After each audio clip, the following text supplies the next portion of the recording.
here is called Roman. Like many things in Timor-Leste, or East Timor in English, their practice space in a car park in the country's capital, Dili, has been improvised. East Timor lies about 500 kilometres north of Australia, surrounded by some of the islands belonging to Indonesia. For centuries, it was a Portuguese colony. Then it was occupied by Indonesia. It became an independent country in 2002, and despite its traumatic past, its people are looking forward with hope.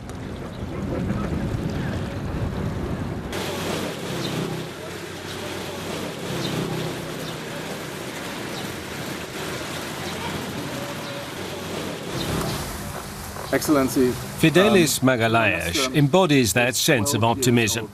At just 30 years of age, he's the country's chief of staff and the president's right-hand man. I ask him about the situation in East Timor today. I think, good morning. I think Timor-Leste's story has been a remarkable story, and it is both a history and a story of struggle, of suffering, and yet it is also a story of hope. Looking back where we have come from in the last 12 years, I think we can all say that we have achieved a remarkable progress. However, as the President has been saying, many more things to be done. East Timor is one of the poorest countries in Asia, but the country has grand plans. We still have an ambition of becoming an upper middle income country by 2030. However, we still face problems in terms of affording, granting or giving good quality services to the population. East Timor has a population of about 1.2 million. I want to know how those people live. I travel east from Dili to the country's second biggest city, Oecusse, and check out the main marketplace.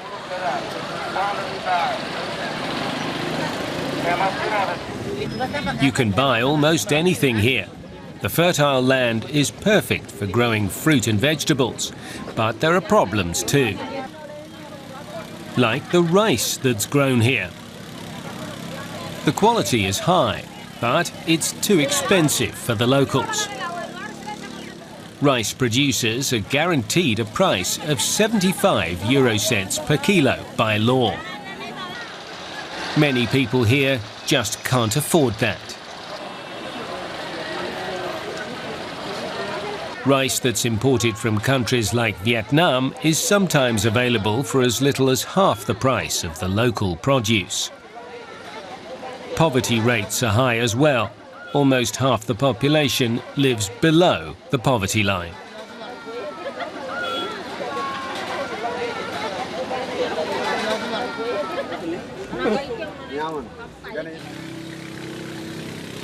I meet with Emilia Moreira, who's shopping for bananas, or plantain to be more precise. Emilia prepares them to make a local delicacy. She discovered she could make money from this particular dish a couple of years ago. She makes banana chips in the yard in front of her house. It's a real family business. Emilia's mother-in-law makes sure there's enough heat.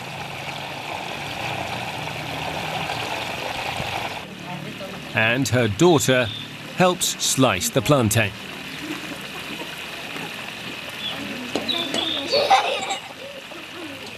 Like many in East Timor, Emilia's family has to be largely self-sufficient. These chips will be packed up and sold soon in the port at the capital Dili. Emilia has a special recipe. They're not just deep-fried, they're also seasoned with a little garlic water. Emilia gets about 18 cents for every bag of banana chips. They're sold on later for twice that price. The exact population of Emilia's hometown, Oecusse, is unknown. It's thought to be less than 20,000. Many houses are hidden between palm and eucalyptus trees. There are mangrove forests here and elsewhere along the coast. This was the second city to be established by the Portuguese. Rice is grown further east. The conditions in the fields here are ideal.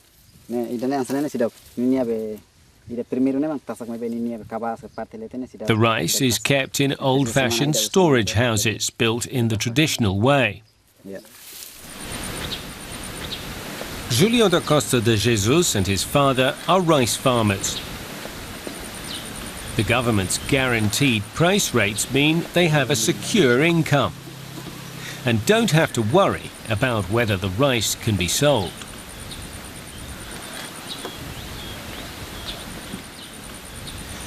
Julio says at this time of year, their main task is to check whether pests are eating away at their produce. Julio is using his spare time to get some training in the capital.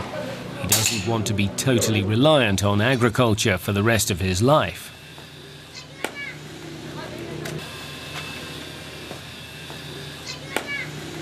Julio wants to become the captain of a ship that sails under the flag of East Timor. He's being trained in his chosen future profession here. It's a vocational college that was set up with German development aid. Few people in East Timor are trained as captains. Julio's already passed most of the necessary tests. But he still has to complete a first aid course.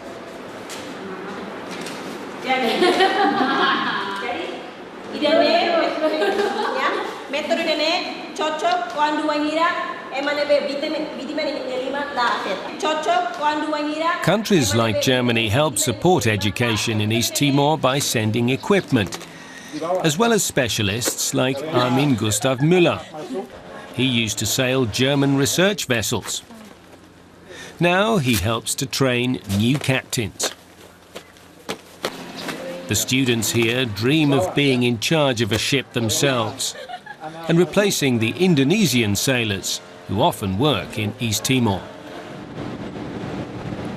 The ship Berlin Nakroma sits in the port in Dili. It's also part of the German aid project. It supplies a district of East Timor called Oecusse, which is elsewhere on the island of Timor and surrounded by Indonesian territory.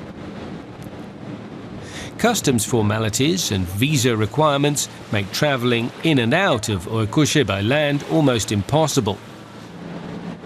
30 ships make their way there each month. With better infrastructure, that number could be a lot higher. Outside the fence, a crowd of passengers waits to board. The ferry is fully booked. Many people have relatives they want to visit in Oecusse. On the loading ramp, the banana chips made in Baucau are making their way onto the ship. They'll be sold on board. Deliveries like this are made every week. The man in charge is keen to test the quality himself.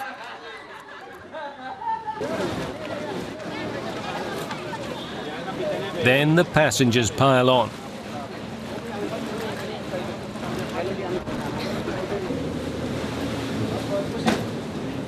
Along with a few cars. There's plenty of room below.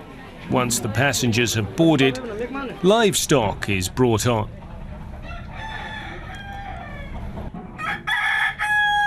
Goats, sheep and chickens are packed in. There are some roosters too. They'll be used for cockfighting, which is popular here.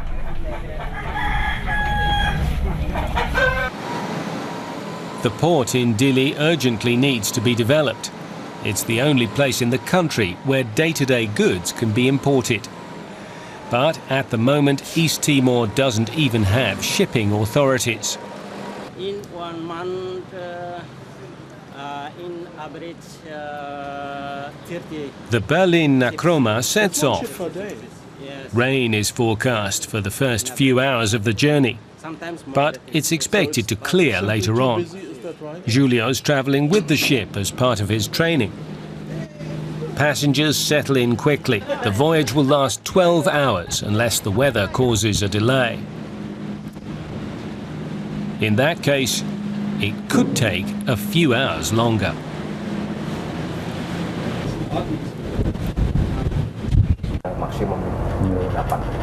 Julio's on the bridge, where he'll gain the most from the experience.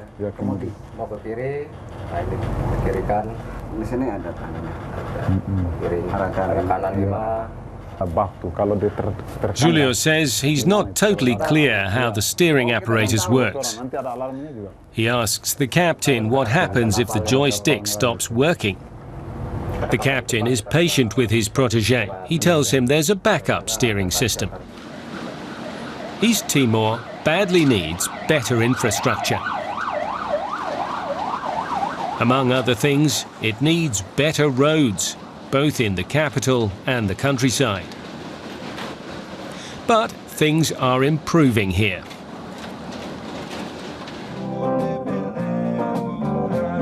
In the evening, I meet up again with the band Roman. They're rehearsing for a show in a restaurant. They're improvising as they go, an art that many in East Timor have mastered.